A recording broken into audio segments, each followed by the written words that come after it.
How you doing, guys? Malik over at Modern Pawn. Today we're going to give you a side-by-side comparison of two very cool bullpup rifles that are on the market right now. First up on the block is the IWI Tavor. It's a relatively new rifle to the US market. It's been around for a while. It's an Israeli-built 5.56 NATO chambered bullpup rifle, semi-automatic, piston-driven. This guy is an Austrian-built 223 Remington chambered bullpup piston-driven semi-automatic carbine. Both of these have military counterparts that are fully automatic. These two rifles are very similar in design. You can see they have a very similar look. They both run a forward charging handle that's offset at 45 degrees on the left-hand side. Both of them have a magazine back here behind the pistol grip. They both eject kind of other side of the cheek weld. And what we're going to use to test these guys is we have an ACOG on both of them, so we have a level playing field. And we're going to be using Wolf 62 grain 223 Remington, since the AUG is chambered for 223 and not 5.56. The Tavor will run both the 223 and the 5.56. So the Tavor runs a 1-in-7 twist barrel, which you can use all the way up to the big 77 grain bullets. The Steyr AUG runs a 1-in-9 twist barrel. It's one of the more universal twist rates. It'll shoot pretty much everything well. I don't think the 1-in-9 shines with any particular bullet.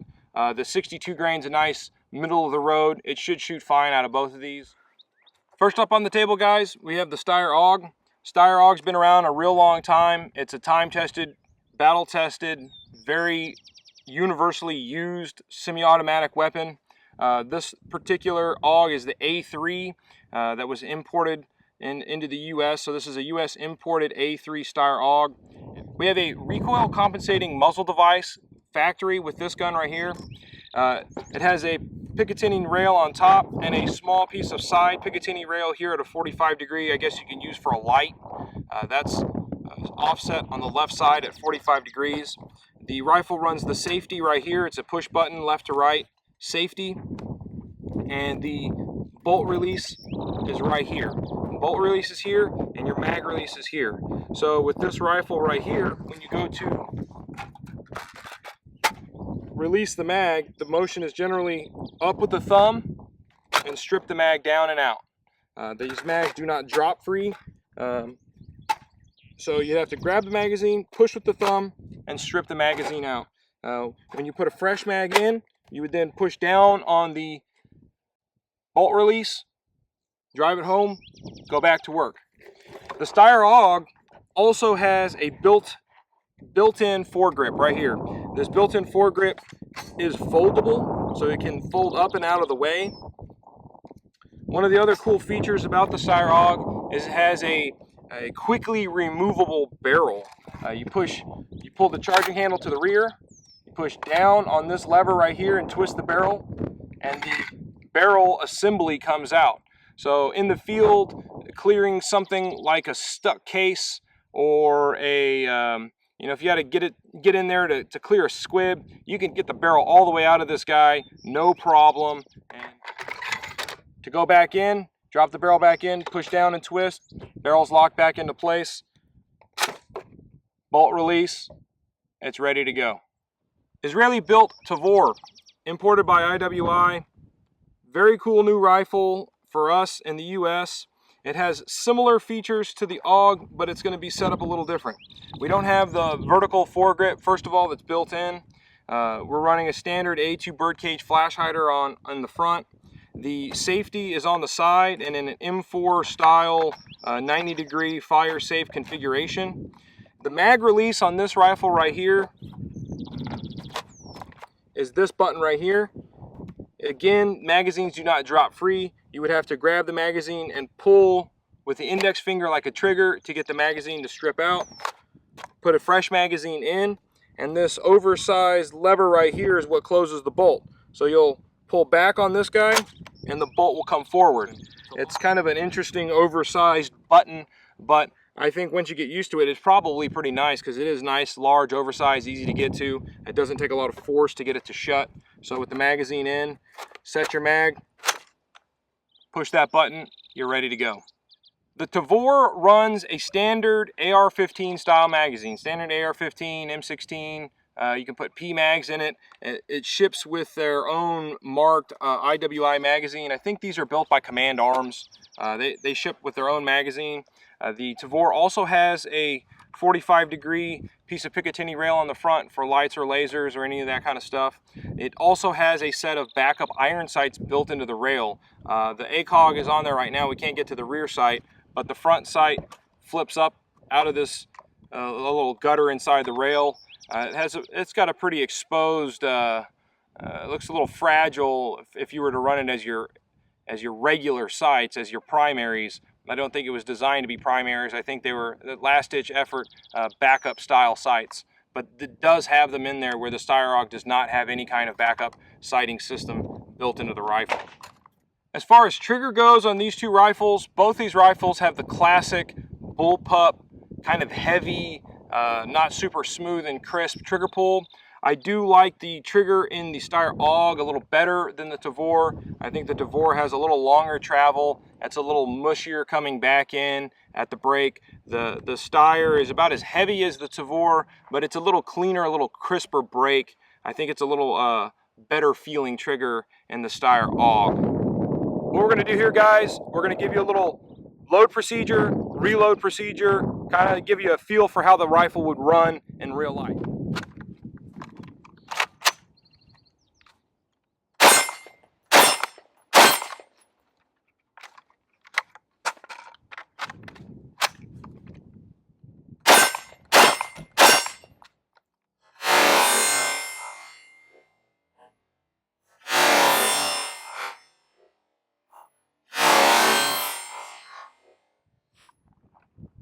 Wrong gun.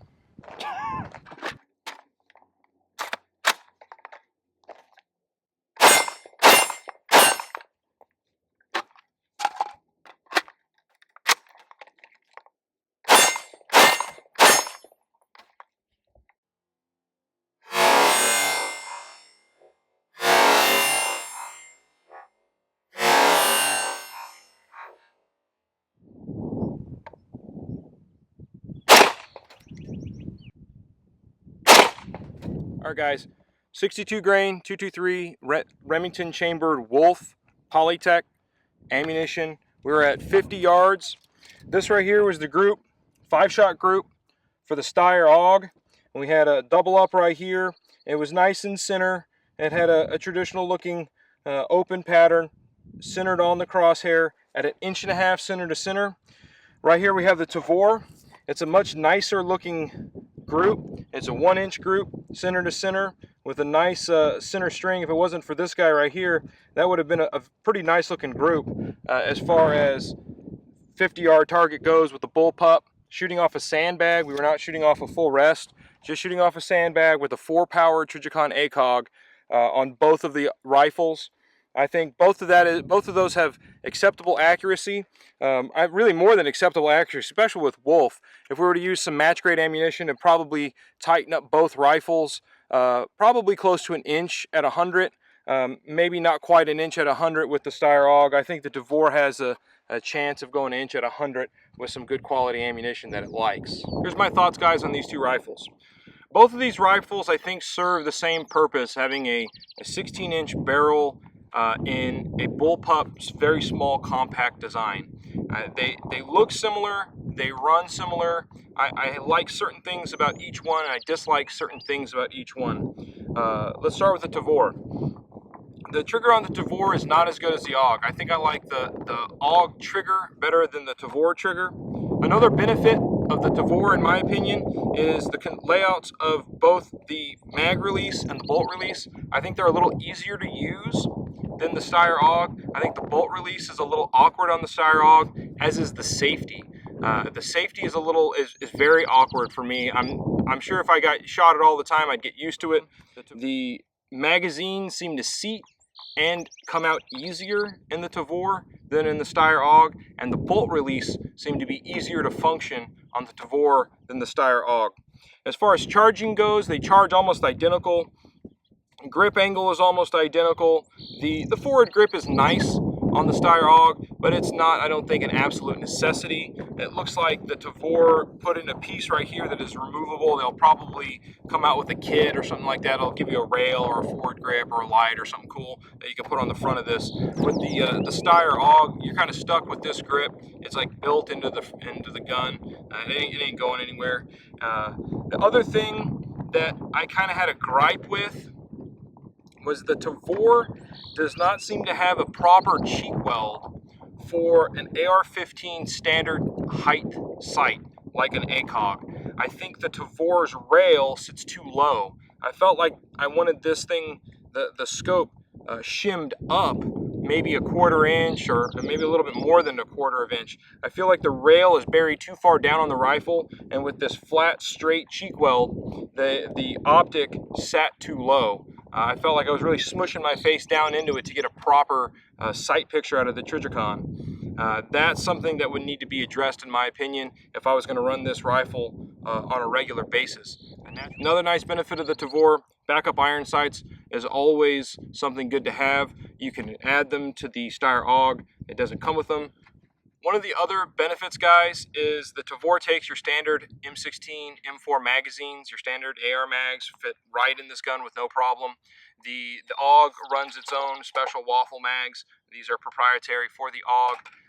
On that same note, the MSAR, built by Microtech, their rifle is basically a licensed American-built copy of the Steyr AUG.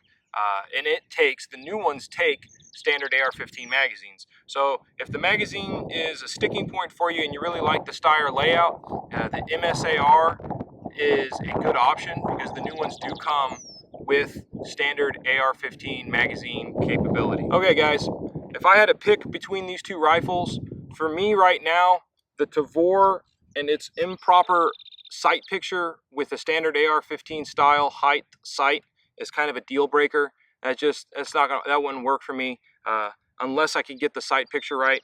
The Steyr, if I could get an MSAR with M16 capabilities and just practice some with the safety, I think I can get used to the controls on the Steyr AUG. I'd like to also shoot it to see if I can get a little more accuracy out of the Steyr AUG. It's really a toss-up in my mind. If you put me on the spot right now and said choose one, I'd probably lean towards the Steyr AUG, but it's not a real clear-cut winner in this situation. I think both of these rifles could do exactly the same job and do them well. A lot of it would have to do with training and getting used to the layout, the feel and function of the rifle. Guys, thanks for watching my videos. Make sure to subscribe to the channel for more great content. If you have any questions, put them in the comment section. I'll spend the time to answer them if I have the answer for you. The other thing, check us out at Facebook, facebook.com/Modern Pawn and Guns. Check out the website, modernpawnandguns.com. This is Malik Afram. Stay safe.